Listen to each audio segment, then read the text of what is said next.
Hello and welcome to NerdChat Spotlight. Since Grodd recently had a big couple episodes in The Flash on the CW, and he'll be a playable character in Injustice 2, now seems like a good time to cover his origins and his powers.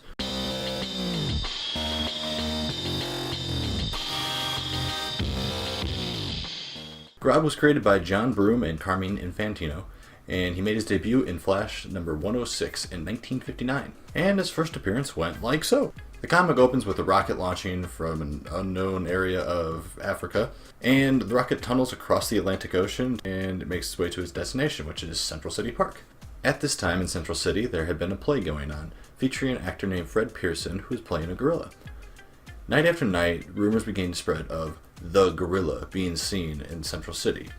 Fred fears that it may have been him that's been going out night after night in his costume because he keeps waking up exhausted, not remembering what he may have done.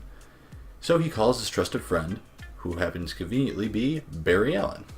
Barry agrees to meet with Fred and he leaves work. But as Barry walks out of the police station, a woman comes running out of Central City Park claiming that she has just seen the gorilla. Barry suits up as the Flash and heads into the park. Something shoots past the Flash at a speed even surprising to him, so he chases after it. As he gets closer, it immediately heads in the reverse direction to where it was going without losing any speed, seeming to be physically impossible. And the Flash obviously loses track of it because he can't turn around as fast as the machine did. Barry goes to meet up with Fred, and turns out that one of the nights that Fred was supposed to go on stage, he was knocked out. But the play still featured the gorilla, even though Fred claims that he was unconscious the entire time and never went on stage that night. Fred also claims that just before he lost consciousness, he remembered hearing words saying, "must hide out for a couple hours, have idea." But he heard it in his head. He never actually heard anyone speak it to him. It was as if someone was speaking to him in his mind. Turns out that what Barry saw in the park was Grodd, in a nuclear-powered craft, when he came to Central City looking for a fellow gorilla named Solovar, who is a scientist in their hidden, highly advanced Gorilla City. Grodd needs Solovar because he's the only one who knows the secret to controlling others through a technique called Force of Mind. We find out that Solovar was apparently captured by humans about a year ago, while he was on an expedition, and in order to keep his secret Gorilla City a secret, he'd been posing as a normal gorilla and he got put in a zoo. Grodd reads Solovar's mind and learns the Force of Mind technique, then leaves Solovar in his cage and heads back to take over Gorilla City. Solovar at that point decides to break out of his cell, with extreme ease I may add. He just tears the bars apart. And in classic comic pseudoscience fashion, Solovar tracks down the Flash by using his scientific senses to track the Flash's speed radiation trail, which is apparently a thing. Anyways, Solovar manages to find Barry's apartment and asks him for his help, much to Flash's surprise, to walk into his apartment to find talking gorilla. Solovar explains the hidden city in Africa, with highly intelligent gorillas, and Grodd plans to take control of them as his army to take over Earth. Flash and Solovar then speed across the ocean to the hidden city in supposedly half a second, which is really impressive when you realize that Barry made the run carrying a 400-plus pound gorilla. They arrive in Gorilla City to see that Grodd has assembled his army, and Flash wastes no time rushing in to stop him. Flash picks up speed and runs around Gorilla Grodd so fast that Grodd can't focus on him, and he fails to control Barry's mind. Flash manages to take down Grodd, and, according to Solovar, because of Flash running around him in a circle like that, it took away Grodd's Force of Mind ability, providing no real reason as to why that happened. And it turns out that that wasn't true, because Grodd has it again in the very next issue where he breaks out a week later. So way to drop the ball on that, Solovar. The gorillas go back to their life in secrecy, and Barry goes back to find Fred and tell him he doesn't have to worry about the gorilla problem anymore, and then he takes Iris to a zoo. Now that's his first appearance the first time he showed up in the original comics. However, his New 52 is a little bit different. In fact, Grodd has some of the biggest changes from his previous versions. So Barry was trapped in the Speed Force, and when he managed to get out, he crashed in the middle of Gorilla City, as Grodd was currently being crowned king of Gorilla City, which is earned after Grodd kills his father and consumes his mind, yet he eats his brain.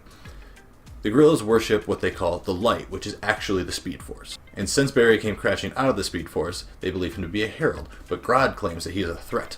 So he tries to consume the Flash's mind in order to gain the power of the Speed Force, saying that it's his birthright and the Flash has stolen it. The other gorillas convince Grodd to stop. However, Barry ends up having amnesia, so he doesn't know that he's the Flash, and he thinks maybe he is this herald. He doesn't know.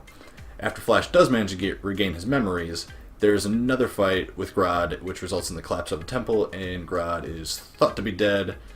So Barry goes back to Central City. Turns out Grodd survived, however, and leads an assault on Central City in order to get revenge on the Flash and to claim his birthright, which is Barry's speed. Obviously, he fails. But it's a really interesting arc, and the Rogues end up fighting alongside the Flash in order to save Central City from the invasion. And the fight between Barry and Grodd was actually really cool because Grodd was able to actually get Speed Force powers because a scientist that Barry had previously worked alongside had stored Speed Force energy, and Grodd went and consumed the containers. So there was a super speed fight between Grodd and Barry, and it's really, really cool. And I recommend that you should go check it out. It's New 52 Flash Volume 3, and pretty much the entire thing is all about Grodd.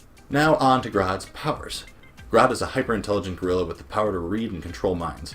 He got this ability from an alien spacecraft that crashed into his home in Africa.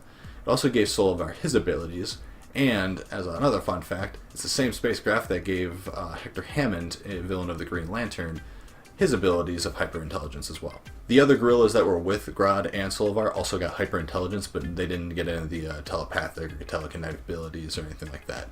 He also has the speed and strength of, a gorilla, because he's a gorilla. In the New 52, however, he doesn't start with his telepathic powers.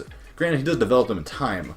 Grodd, like all the other gorillas of the Gorilla City in the New 52 universe, got their powers from the light, making him stronger, tougher, faster. Not to Speed Force, not to Flash levels of speed, but they are more mentally evolved to the point that they can stand their own in a fight against the Flash, because they think at a level and have it's almost like they have a little bit of precognition as to what's going to happen in their fights. Also, if they eat the brain of someone, they get the memories and abilities of their victims, which is why Flash was, or Grodd was trying to eat Flash's brain so he could get his powers and his memories and all of that. During his attack on Central City, like I said before, Grodd did absorb Speed Force energy and did temporarily have super speed at the levels of the Flash. And that wraps up Grodd's origins, or his first appearances, at least.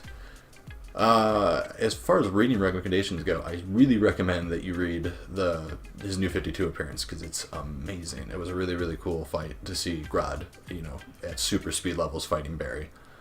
And I'm going to do a video later this week explaining the first two appearances of Grodd, because there's a lot of pseudoscience that has no rhyme or reason for why it works. And it's just, I love reading these old comics. They're just something. So anyway, that's Gorilla Grodd. Thanks guys for watching. If you do want more Grodd, I didn't mention, you can go watch the Justice League cartoon that's on Netflix, because he's in that a lot. But anyway, thanks for watching. Hope you liked this new style of how we do things. We changed things around, like everyone else is still doing things on the channel. But in order to get the video content output that we want, we're going to change things around, so all of our spotlights and stuff like that are going to come to you guys in this format. So if you like it, if you don't, let me know in the comments below. Maybe we can change things around. But we're going to start being able to bring you more videos more often. So my goal is to get 3 out a week. So hopefully that will happen. But anyways, thanks for watching. I don't know what my set looks like quite yet. So I'm going to put videos here. This is going to be a video on the 4 flashes that we did before. I'll put something else here. And we moved everything to one channel, so there's only one channel you guys subscribe to, and I'll put it right up here. So subscribe to NerdChat Productions for more stuff like this, hopefully 3 times a week, starting probably next week. So, thank you.